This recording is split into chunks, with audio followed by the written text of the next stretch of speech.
கோட்டையும் நீரே, உம்மை தேடுகிறேன். Prayer warriors ministry. இன்றைய வாக்குத்தத்தம் ஏசாயா அதிகாரம் 40 இறைவார்த்தை 4. பள்ளத்தாக்கு எல்லாம் நிரப்பப்படும், மலை குன்று யாவும் தாழ்த்தப்படும், கோணலானது நேராக்கப்படும், கரடு முரடானவை சமதளமாக்கப்படும்.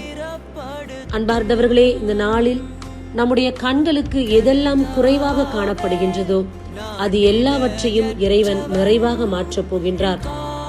நம்முடைய வாழ்வில் இருக்கக்கூடிய சிறு சிறு குறைகள், சிறு சிறு தவறுகள் அனைத்தையும் தேவன் மாற்றி அமைக்கப் போகின்றார்.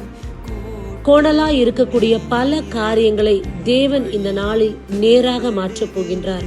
இதுதான் பாதை என்று அறியாதபடி நீங்கள் தவறான பாதையில் சென்று கொண்டிருந்தால் அந்த பாதையை மாற்றி நேரிய பாதையில் உங்களை நடத்தப் போகின்றார். மலை போல் இருக்கக்கூடிய பிரச்சனை, இது என் கண்களுக்கு பெரிதாக இருக்கின்றது என்று எதை நினைக்கின்றீர்களோ அதை எல்லாவற்றையும் இறைவன் இந்த நாளில் தகர்த்து போட போகின்றார். இறைவனை மட்டும் நம்புங்கள், நிச்சயம் வாழ்வில் மாற்றம் வரும். ஆமேன். God bless you.